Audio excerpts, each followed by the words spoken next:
여러분, 사람들이 일반적으로 정신적인 충격을 받게 되거나 또는 뇌에 그 문제가 생기게 되면 어딘가 모르게 말이라든가 행동이 좀 모자라게 되죠. 그리고 일반 이 공동체 속에 어울리지 못하기 때문에 정신과 병원에 입원을 하게 되고 심지어 감금 치료라고 할 정도로 그들은 따로 격리대 수용해서 치료를 받게 됩니다. 환자가 건강이 회복이 되게 되면 돌려보내게 되는데, 회복되었다는 판단 기준이 사실은 애매하거든요.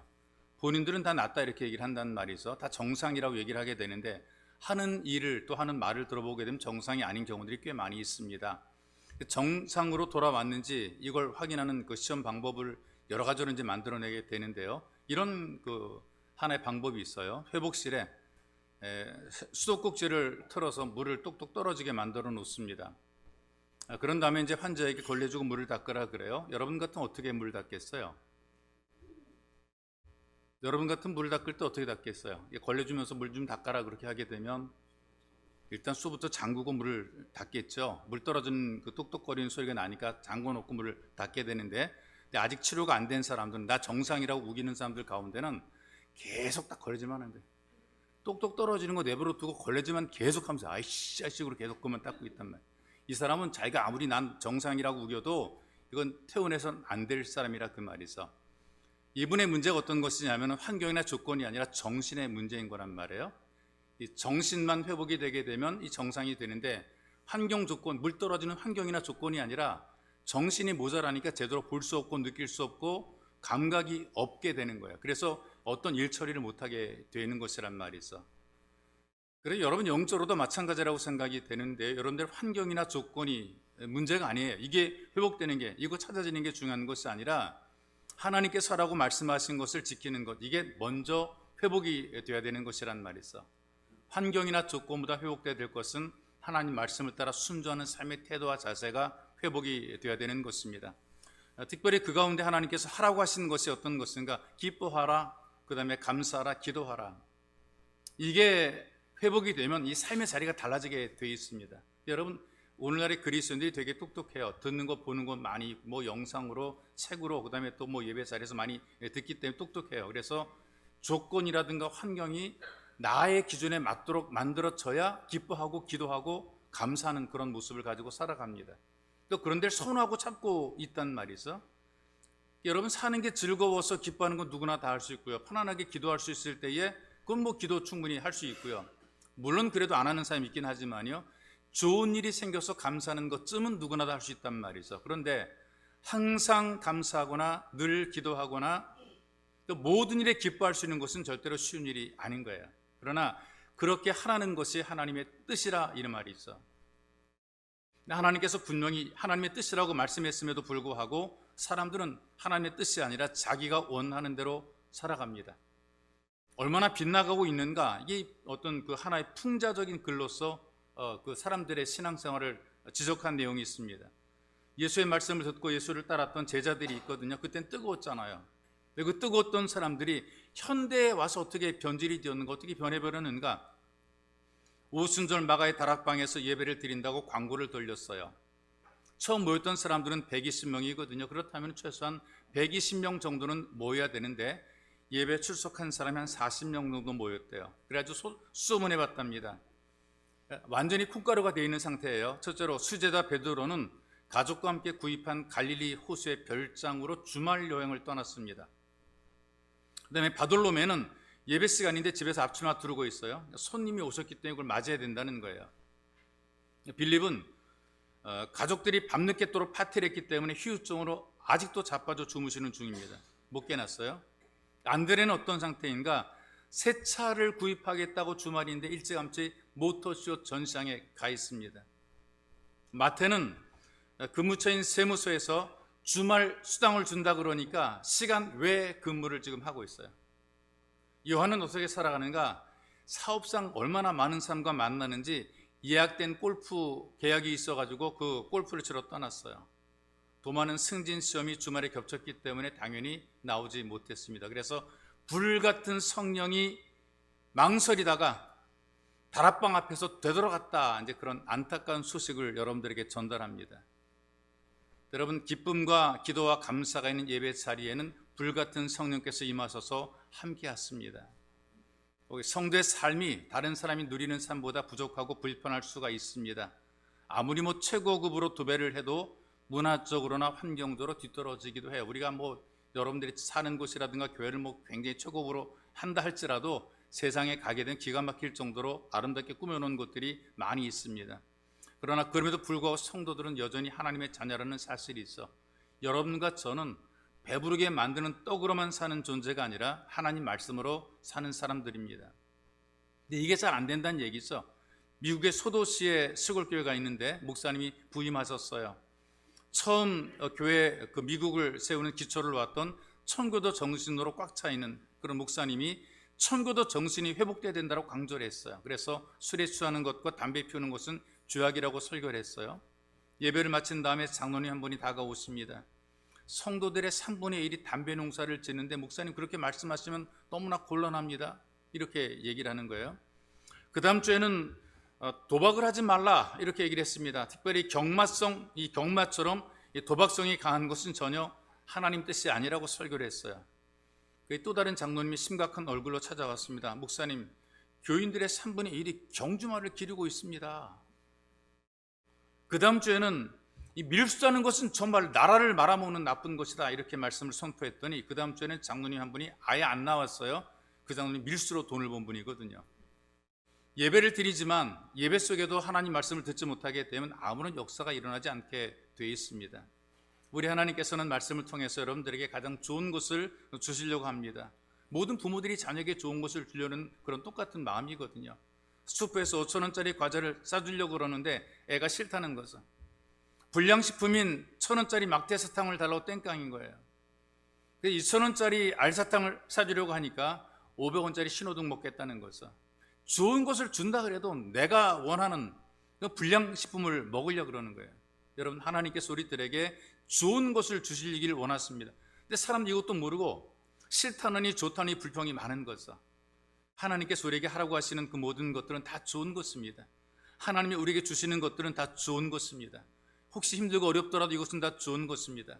오늘 말씀을 보니까 기뻐하라, 기도하라, 감사라고 말씀하셨거든요.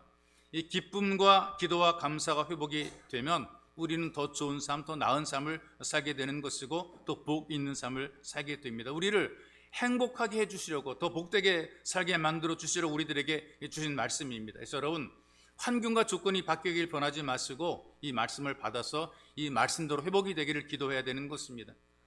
그렇다면 여러분들은 항상 기뻐하는 삶으로 회복이 돼야 되는 것이에요. 근데 기쁨이라는 것이요 하나님이 우리에게 준 선물이거든요. 이 땅에 살아있는 생명체들이 많이 있는데 사람만이 적극적으로 기쁨을 표현합니다. 유일하게 미소를 뛰어넘어서 아주 통쾌하게 웃을 수 있는 이 존재가 분명한 웃음을 통해 기쁨을 표현할 수 있는 존재가 바로 사람이란 말이죠. 이 사람은 기뻐하며 웃을 수 있는 존재, 이게 큰 복이란 말이죠. 그래서 기뻐하면서 웃게 되니까 심장박동과 혈액순환이 잘 된다는 거예요. 그래서 에어로빅 효과가 나타난다는 것이죠. 대체 치료법 가운데 웃음 치료가 있어요. 억지로라도 웃게 해서 사람을 치료하는 것이거든요. 몸이 우울한 사람들에게 웃음을 줘서 그 심령의 병을 고치기도 하고요. 몸이 여기저기 불편한 사람들에게 일부러 웃게 만들어서 웃음을 통해서 치료하게 만드는 그런 그 치료법들이라는 말이죠. 심지어 암으로 고통받는 사람들에게도 웃게 만드는 거예요. 웃음을 통해서 이 어떤 질병을 진정시키는 역할을 한다는 것이죠. 예전에 그 대전 중앙교회를 담임하시던 그 고 신성동 목사님이 계시는데 충현교도 담임했던 분이거든요. 여러 장로님들과 회의를 해요. 의견들이 막 분분하고 막 그러니까 분위기가 서로 어색해집니다. 갈등이 만들어지니까요. 목사님 우스갯소리를 꺼내서 장로님들 사이에 어떤 분위기를 좋게 만들려고 그래요. 근데 장로님들이 끝까지 안 웃어요. 설교 시간에도 몇 번씩 좀 웃기려고 해도 잘 웃지를 않아요. 마음속에 이 사람이 충청도 양반이라고 폼 잡는 건가? 아니면 내가 정말 웃기지 못해서 웃기지 않아서 안 우는 것인가 궁금했어요. 그러니까 하루는 장로님들이 모인 자리에서 심각하게 물어봤어요. 내가 그렇게 웃기려고 해도 왜 안 웃냐? 내 말이 안 웃기냐 그랬더니 저희도 집에 가면 다 웃는구먼요. 집에 가서 다 웃는다는 거예요. 여러분 기쁨에는 세 종류의 기쁨이 있다 그래요. 성취의 기쁨이 있습니다. 뭔가 내가 얻어서 승리해서 소유해서 합격해서 그다음에 사랑을 많이 받아서 소중히 여기는 것을 내 손에 넣어서 기쁜 기쁨들이 있단 말이죠. 여러분들 원하는 욕구가 충족이 되면 굉장히 기쁜 거죠.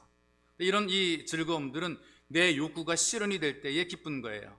내 욕구가 만족되지 못하게 되면은 슬픔에 잠기게 되고 원망하게 되고 불평하게 되고 화나게 되는 거죠. 그래서 이 기쁨은 오래가지 않은 감각적인 기쁨입니다. 좋지 못한 단점이 뭐냐면 이 도덕성이 없다는 게 이제 단점이란 말이죠. 이를테면 도벽 있는 사람이 있거든요. 이 도벽 있는 사람이 어떤 기쁨이 어떤 것인 줄 아세요? 훔쳐 성공할 때 기쁘대요. 막 그냥 아주 희열이 생긴다는 거죠. 남의 것을 내 것으로 만들 때, 야, 요거 정말 아주 스릴이 기가 막힌 스릴이란 말이에요. 남을 속이고 남을 괴롭혀서 어떤 목표를 달성하게 될 때에 화끈한 기쁨이 온다는 거예요. 그래서 이 기쁨이라는 것은 경우에 따라서는 굉장히 악한 겁니다. 남을 괴롭혀서 내가 즐거운 것, 남의 것을 빼앗아서 내가 즐겁고 남을 속여 먹어서 내가 즐겁다는 이 성취의 기쁨은 굉장히 도덕성이 없는 그런 기쁨이죠. 이거보다 좀 단계 높은 것이 주는 기쁨이 있어요. 있는 것을 주는 것이고 나누는 것입니다. 그래서 받는 것보다도 좋은 것이 주는 기쁨이 훨씬 더 오래 간다는 것이죠. 이 기쁨은 모두가 함께 할 수 있는 기쁨입니다. 그래서 이런 기쁨을 가진 사람들이 특징이 뭐냐? 자원봉사를 굉장히 많이 해요. 여러분 그 주변에 자원봉사자들이 많은데 이분이 헌신하거든요. 분쟁 지역 가서 위험 무릅쓰고 치유하는 국경 없는 의사회의 의사 간호사들이 있어요. 그들이 국내에서 돈 벌면 뭐 돈 많이 버는 사람들인데 그런 거 다 포기하고 그 분쟁 지역에 가서 때로는 생명의 위협을 무릅쓰고 이 의료 치료를 받지 못하는, 의료 혜택 받지 못하는 사람들에게 치료해 준단 말이죠. 재난이 발생할 때, 지진이라든가 태풍으로 재난이 발생하게 되면 자기 스스로 자비량으로 뭐 구조를 위해 떠나는 그런 구조대들이 있어요. 그래서 모임을 만들어서 그 누군가를 돕는단 말이죠. 월급 주는 것도 아닙니다. 돈 받는 것도 아닙니다. 남들이 주는 거 다 끌어모아 가지고 가서 어떤 힘든 일에 가서 재난 현장에 가서 그들을 도와요. 돕다가 자기가 위험을 만나기도 하고 때로는 생명을 잃어버리기도 해요. 그러나 그렇게 하는 것이 그들에게는 커다란 기쁨이에요. 그래서 여러분 힘이 있는 사람도 힘이 없는 사람도 약한 사람도 건강한 사람도 함께 기뻐하는 이 기쁨이 받아서 기쁘고 주어서 기쁜 이 기쁨이라 그 말이죠. 그래서 이 주는 기쁨이 오래가는 기쁨이고 감동적인 기쁨이 되는 것입니다. 이거보다 좀 더 높은 차원의 기쁨이 어떤 것이냐면은 누리는 기쁨이에요. 누리는 기쁨. 이건 특별한 기쁨인데요. 아무나 누릴 수 있는 기쁨이 아니고요.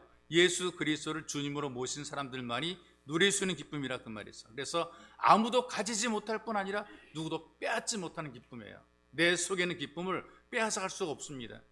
하나님께서 우리에게 주시니까 이걸 주어서 누리는 기쁨일 뿐 아니라 빼앗아 가지 못하기 때문에 내 속에서 늘 기뻐하게 되는 거죠. 이런 기쁨을 가지고 살았던 사람들이 성경에 등장합니다. 스데반이 순교자가 되어 죽게 되니 돌에 맞아 죽게 되죠. 그런데 돌에 맞아 죽는 스데반의 모습을 보게 되니까 원망이나 저주나 고통스럽게 죽어간 것이 아닙니다. 성경에 보십시오. 천사의 얼굴이었다라고 얘기를 하고 있어요. 죽을 때에 돌에 맞아 죽는 고통 속에 일그러진 얼굴이 아니라 천사의 얼굴이었다라고 증언합니다. 로마의 폭군이었던 네로 황제가 그리스도인들을 잡아서 정말 얼마나 많이 죽인지 모릅니다. 근데 죽어간 성도보다 네로가 더 불안했고 더 분노했고 더 고통스러웠다 그래요. 짐승에게 찢겨서 팔다리가 떨어져 나가고 사제가 먹다 남긴 머리통이 굴러다니고 불에 타 죽으면서도 죽은 그 성도들의 모습을 보게 되니까 그 모습 속에서 고통은 찾아볼 수 없었다라는 것이 있어. 그러니까 자기가 괴로운 겁니다. 고통을 주어 죽게 만들었는데 그 죽은 성도들은 전혀 고통스럽지 않았고 오히려 그들을 바라보는 자기는 불안했고 자기가 고통스러웠던 것이죠. 항상 기뻐하라는 말씀처럼 그들은 하나님께서 준 기쁨을 누리며 살았고 이 기쁨은 내로도 빼앗아가지 못했고 죽음도 빼앗아가지 못했던 거예요. 하나님께서 내 아버지라는 사실을 알고 있었기 때문에 기뻐한 것이란 말이 있어. 그러니 살아서는 사명이 있어 기쁜 것이고 죽어서는 갈 곳이 있기 때문에 기쁜 것입니다. 바로 우리 예수께서 기뻐하라고 하십니다. 그래서 우리 성도들은 기뻐해야 됩니다. 기뻐하지 못하는 것이 오히려 죄가 되는 것이란 말이 있어. 단테의 신곡이라고 하는 책이 있어요. 중세기에 쓰여진 책이거든요. 거기 지옥의 맨 밑바닥에 앉아 있는 사람들이 있습니다. 무슨 죄를 짓고 왔냐 물어봤더니요, 안내자가 뭐라고 말하냐, 다른 죄가 아니다. 이 사람들은 세상에 살 때 믿는다라고 하면서 기쁘게 살지 못하고 우울하게 한숨만 쉬며 산 죄 때문에 여기에 있다, 이렇게 얘기를 하는 거죠. 기뻐하지 못했기 때문에 지옥에 온 사람인 거예요. 성도는 기뻐하는 사람입니다. 여러분, 오늘 이 말씀은요, 예수님이 승천하신 이후에 한 24년경에 바울이 기록한 메시지거든요. 당시의 성도들이 현실이 어땠는가 모질게 박해를 받고 있었습니다. 예수 믿다가 사자에게 찢겨 죽기도 하고요, 하루 멀다 하고 사람이 붙잡혀 불에 타 죽기도 순교하기도 하고요. 이런 순환의 환경 속에 있던 성도들에게 보내시는 하나님의 말씀입니다. 그래도 기뻐하는 것이 있어. 이것이 고난의 시대를 이기는 능력이 된다는 것입니다. 이 땅을 살아가는 사람들이 간절히 찾아 헤매는 보화가 기쁨을 얻기 위해서 이 보화를 찾아다닌단 말이에요. 그런데 사람들이 보화를 갖고도 항상 기뻐하지 못하고 잠깐 즐거움을 누리다가 다시 또 방황을 하게 되는 거예요. 그러나 여러분, 성도의 기쁨은 누리는 기쁨입니다. 믿음으로 순종하는 기쁨이 있어. 예수 믿어서 하나님의 자녀가 되었다는 사실이 기쁜 것이고요, 나도 이 땅에 살면서 하나님의 은혜를 누리며 산다는 이 기쁨을 우리가 누리며 사는 것이고요, 하나님의 손길이 나를 돌보신다라는 기쁨을 누리며 사는 것이고요, 아무도 믿지 못하는, 잘 믿을 수 없는, 그리고 믿어지지 않은 이 하나님 말씀이 믿어지는 기쁨입니다. 나도 주님의 일에 동참할 뿐 아니라 쓰임받고 있다는 기쁨이죠. 이런 기쁨을 누리고 살아가는 거예요. 이게 없으면 예수 믿는 것이 고달픕니다. 어렵습니다. 중세기 한 수도원에 그 감독관이, 로마의 감독관이 파견이 됐어요. 원장이 부지런히 수도원을 정리하고 청소를 합니다. 귀빈들이 당도하게 되자 원장은 여기저기 소개를 해요. 이 감독관이 볼 때에 수도원의 분위기는 힘겹고 심각해 보였어요. 그런데 원장은 자랑합니다. 보십시오, 지금 우리 수도원은 잘 운영됩니다. 보시는 것처럼 깔끔하고 수사들은 일과 노동하면서 시간과 규칙을 정말 잘 지키고 있습니다. 전혀 우리는 부족함이 없습니다. 근데 감독관이 이렇게 얘기를 합니다. 너무나 중요한 것 한 가지가 빠졌다. 그 빠진 것이 바로 기쁨입니다. 움직이긴 하는데, 뭔가 돌아가긴 하는데 기쁨이 없다. 마지 못하는 것이고, 억지로 하는 것이고, 할 수 없어 하는 것이고, 기쁨이 없다. 여러분, 기쁨이 빠지게 되니까 기도하는 것, 봉사하는 것이 고역입니다. 기쁨이 빠진 예배는 노동입니다. 시간도 안 가고요, 지루하고요, 힘든 거죠. 기쁨이 빠진 기도 생활은 능력도 빠져있다, 그 말이 있어. 교회에서 봉사하고 섬기죠, 헌신합니다. 여기에 기쁨이 빠지게 되니까 힘들고 우울해지게 되는 거예요. 왜 나만이 고생해야 되지? 왜 나만이 짐을 맡아야 되지? 기뻐하게 되니까 그 기쁨을 통해 서로가 서로에게 위로가 되고 은혜가 된다는 말이죠. 서로가 서로를 즐겁게 만들어주고 힘을 북돋아 주게 되는 것입니다. 이 기쁨을 유지하게 될 때에 이 기쁨을 통해 나만 기쁜 것이 아니라 내 주변의 사람을 다 같이 기쁘게 만드는 것입니다. 한번 그러면서 여러분 저를 따라해 보십시다. 기쁜 예배자가 됩시다. 항상 기뻐하는 사람으로 회복이 되시기를 주님의 이름으로 축복합니다. 그 다음에 두 번째로는 하라고 하시는 것, 이걸 해야 되는데, 이게 회복이 돼야 되는데 늘 기도하는 사람으로 회복이 돼야 됩니다. 무슨 일이 있더라도 기도를 중단하지 말라는 것이고요, 어떤 일 하든지 기도하는 자세로 하라, 이 말씀 우리에게 주시는 것입니다. 기도를 생활하라는 것이고, 신앙의 체질이 기도의 체질로 바뀌어지라, 이걸 우리에게 요구하는 말씀이에요. 쉬지 말고 기도하라고 계속 중얼거리라는 그런 의미가 아니에요. 항상 하나님 앞에서의 삶을 살아가라, 그 말이란 말이죠. 여러분과 제가 기도하는 것은 하나님과 만나는 귀한 만남의 시간이 됩니다. 내가 누구를 만나고 누구와 가까이 하는가에 따라서 우리 인격과 인생과 미래가 달라지게 되어 있거든요. 여러분, 사기를 잘 치는 사람들이 있어요. 말을 교묘하게 바꾸고 자기 이익을 챙기는 그런 사람들이 있는데, 그런 사람과 어울리다 보게 되면 자기도 사기를 당합니다. 그러면서 사기치는 법을 또 배우게 되는 거죠. 결국은 사기꾼과 가까이 하다가 사기치는 사람, 사기꾼으로 인생을 살게 돼요. 듣고 본 것이 그거밖에 없기 때문에 그런 거죠. 눈앞에서 본 것과 들은 것을 가지고 자기도 방법을 배우게 되고, 자기도 모르게 닮아가게 되고, 한번 해보게 되고, 성공하게 되면 또다시 한번 해보게 되고, 이렇게 배우게 되는 거예요. 여러분, 뱃속에서부터 불량배로 태어난 사람은 없지 않습니까? 살다 보니까 모임과 조직 속에 들어가 같이 어울리다 보니까, 불량배들과 불량한 사람들과 어울리다 보게 되니까 자연스럽게 따라하면서 불량배가 되는 것이란 말이에요. 여러분, 누구와 가까이 해야 되는가? 예배자로서 주님과 가까이 해야 됩니다. 그럼 우리도 주님의 형상을, 예수님의 형상을 닮아가게 돼 있어요. 나도 모르게 주님을 닮아가게 돼 있단 말이죠. 그 텍사스의 유명한 그 석유 재벌로 그 알려진 사람, 존 뉴턴이라는 사람이 있거든요. 뉴욕에서 엠버스더 호텔 29층에 투숙을 했어요. 뉴욕 시내 볼일 보고 들어왔는데 엘리베이터가 고장이랍니다. 29층까지 걸어 올라가야 돼요. 근데 이 걸어 다니는 것도 훈련이 되거나 자주 걸어 다닌 사람들은 29층 걸어 올라가는 게 그렇게 어렵지 않은데 늘 차만 타고 다니는 사람, 이런 사람들은 그것도 차를 타도 운전기사 대동하고 차 타고 다니는 사람들은요, 이게 정말 그 걸어 다니는 게 힘들어요. 몸이 무거워 힘들어요. 몇 계단 올라가서 헐떡거리고 숨 쉬고 몇 계단 올라가서 쉬고 죽으림 당해가지고 29층까지 기어 올라가는데 열쇠가 없는 거예요. 다시 내려갔다가 열쇠를 가지고 올라오는 죽기도 못, 이건 정말 죽어도 못하겠다는 거죠. 그래가지고 할 수 없어요. 거기 털푸덕 주저앉아 있는데 유니폼 입은 직원이 이제 뭐 청소하고 막 이런 나타났어요. 뭘 도와드릴까요? 내가 방 열쇠를 못 갖고 왔습니다. 아, 그래요? 직원이 주문해서 뭐 열쇠 하나를 딱 꺼내더니 문을 딱 열어줍니다. 맞서키거든요. 직원들은 청소를 해서 어느 문이든 열쇠는 맞서키를 갖고 다닌단 말이 있어. 호텔의 어느 방이든 열쇠는 키입니다. 여러분, 우리 인생의 맞서키 바로 예수 그리스도입니다. 예수께서 되게 하시면 안 되는 것도 다 되게 되어 있습니다. 주님이 열어놓으시면 이거 닫을 자가 없단 말이 있어. 그런 예수님과 함께하는 이 삶이 가장 복된 삶이 되는 것입니다. 예수님께서 함께하는 그 인생이 가장 복 있는 인생이 되는 거죠. 이렇게 사는 것이 바로 기도의 삶이 되는 거예요. 힘겨운 인생이지만 그러나 예수님과 함께하게 되면, 기도하게 되면 이 감당할 수 있는 능력도 주어지게 되는 것입니다. 그런 의미에서 늘 기도하는 삶이 회복이 되어져야 은혜도 누리게 되는 거죠. 그래서 어떤 분이 이런 얘기를 해요. 기도하지 않으면서 신앙생활하는 것은 기적 중에 기적이다.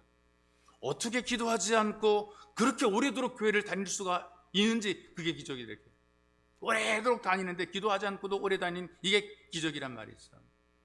여러분, 기도가 부담이나 억지가 되지 않고 생활이 되시기를 주님의 이름으로 축복합니다. 농부가 농사를 지어요. 농사 짓다 피곤하기도 하죠. 농사 짓는 일이 불편하기도 하죠. 때로는 하기 싫을 때도 있어요. 일어나기 귀찮을 때도 있어요. 중단하게 되면 어떻게 됩니까? 농사 망합니다.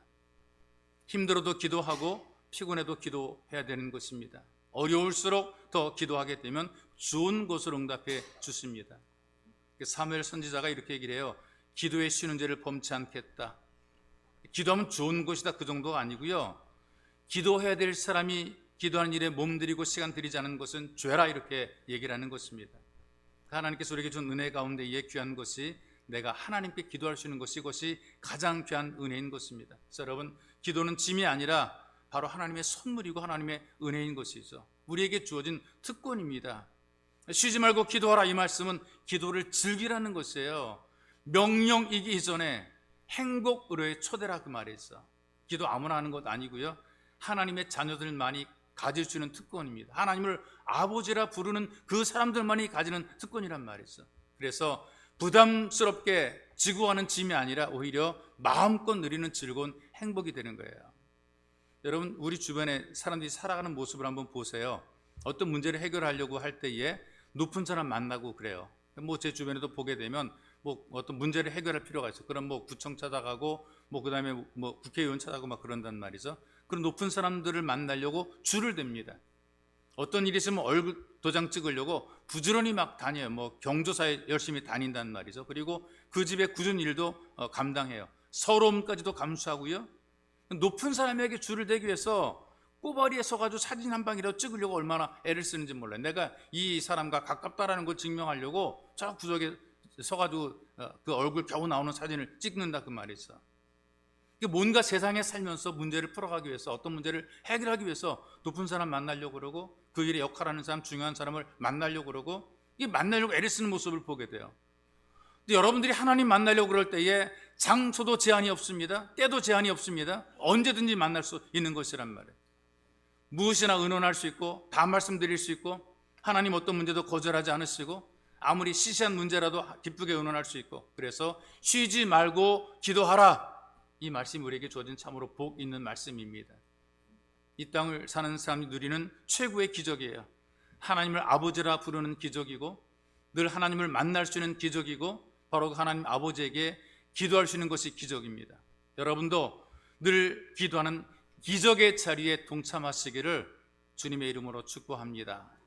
그 다음에 또 하나 중요한 것 하라고 하신 것이, 회복이 돼야 될 것이 범사에 감사하는 삶으로 회복이 돼야 돼요.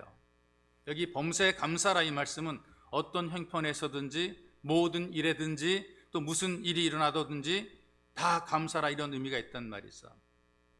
어떤 현장, 어떤 자리, 어떤 상태에서든지 하나님께 감사를 고백하는 그런 마음의 태도와 자세가 중요하다는 얘기예요.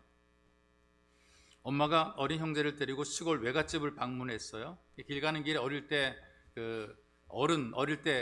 자라는 그 어른을 만나게 됩니다. 그 어른이 자기 두 아이에게 커다란 사과 하나씩을 선물로 주었어요. 그러니까 애들이 그 처음 보는 낯선 어른이 주는 사과를 받아들고 눈만 껌뻑껌뻑하고 있는 거예요. 엄마는 그 감사를 표시해야 되는데 애들이 눈만 껌뻑대고 있으니까 애한테 감사를 가르쳐 주는 거죠. 야, 이럴 때 뭐라고 말씀드려야 되지, 왜 있잖아, 그거 엄마가 잘하는 5글자 이렇게 얘기를 했어요. 엄마는 감사합니다, 고맙습니다라는 5글자라는 말을 아이에게 가르쳐 주고 싶은데요, 작은 아이가 얼른 이렇게 얘기를 합니다. 깎아주세요.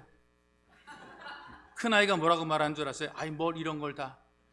이 엄마가 늘 했던 그 말은 감사합니다, 고맙습니다 이게 아니라 깎아주세요, 뭘 이런 걸 다. 여러분, 범사에 감사하는 것이 입에 배 있으면 자녀들도 따라하게 돼 있거든요. 엄마가 늘 하는 소리 뭔지 알지? 감사합니다, 고맙습니다. 근데 그런 말이 안 나오는 거, 이건 제대로 그런 감사를 고백하지 못했다는 거죠. 일상에 있어서 우리에게 누리는 모든 것들을 감사할 수 있다면 이것처럼 귀한 일은 없다, 그 말입니다. 자, 여러분, 주어지는 모든 것을 느낄 때, 경험할 때 감사하는 이 감사의 고백이 우리에게 자연스럽게 나와야 되는 거예요. 장애를 가진 사람을 돌보고 왔던 교회 청년들이 있어요. 그 청년들이 자원봉사를 방학 때 이제 다녀오게 됐는데, 장애를 갖고, 지체장애를 갖고 있는 그런 곳에 가서 봉사라고 했어요. 말도 못하고 일어나지 못하고 똥 오줌 막 싸고 막 그러는 그 아이들입니다. 옷 갈아입히고 그 다음에 빨래 해주고 아들 먹여주고 이제 그런 일하고 왔단 말이죠. 근데 좀 정신적으로 약간 좀 모자라는 그런 아이들이에요. 제대로 걷지도 못하죠, 말도 못하죠. 근데 그런 아이들 데리고 놀다가 왔어요. 돌아올 때에 자기들끼리 하는 말이에요. 자기 다리를 만져보면서 걸을 수 있는 게 감사하다, 이제 그렇게 얘기를 해요. 내가 이 대화하고 말할 수 있는 것이 너무나 감사하다. 내 앞에 놓이는 밥을 내 숟가락으로 퍼먹을 수 있는 것, 이거 너무나 감사하다. 이 감사라고 하는 것이요, 뭐 대단하고 거창하고 응답받고 뭐 그래서 감사한 것이 아니고요, 일상에서 여러분들이 보게 되면 이 감사가 우리가 너무나 참 감사할 일이 많더라고 그 말이에요. 만사가 감사한 것이고 사방의 감사가 우리에게 다가오는 것, 여러분이 살아가는 이 삶 자체가 얼마나 고마운 줄 몰라요. 이 감사를 빨리 회복을 해야 됩니다. 그것도 범사에 감사하는 삶으로 빨리 회복이 돼야 되는 거예요. 군복무 중에 경험했던 그 한 젊은이가 그 글을 써서 올렸어요. 센터라는 그 잡지책에다가 글을 써 올렸어요. 쉬는 시간에 고참들이랑 같이 네잎클로버를 찾는 내기를 했답니다. 네잎클로버. 그 클로버인데 3개짜리는 4개짜리 찾기가 이렇게 쉽진 않거든요. 그래서 숯불에 쭈그리고 앉아가지고 막 찾는데 찾았다라고 이제 뻘떡 일어서는데 고참이 얼굴이 막 하게 돼가지고 여기 너 이러지면 안 돼, 이러지 말아. 너 그거 가만히 있으라 그랬어요. 그리고 뭐라고 말하는, 네가 밟고 있는 게 지금 지뢰다. 너 지금 지뢰 밟았으니까 너 가만히 있어라. 가만히 보니까 발 밑에 뭔가 제가 밟고 있는 게 있는데 뭔가 튀어나온 쇠붙이가 있긴 해요. 이게 지뢰라는 거예요. 막 다리가 막 후들거리고 고참이 급하게 상황실에 연락해서 막 사이렌 울리고 폭탄 제거 반원들이 도착을 하고 그래가지고 보니까 지뢰인 줄 알았더니 녹슨 소세지 깡통이었어요. 그러니까 이렇게 문제를 크게 만들었던 이 정신나간 놈들이라고 하면서 이 고참과 함께 둘이서 군장을 메고 무더 위에 연병장 하루 내내 돌아라 그랬어요. 뺑뺑이 도는 거죠. 무거운 그 군장을 메고 연병장을 둘이 돌고 있는 거예요.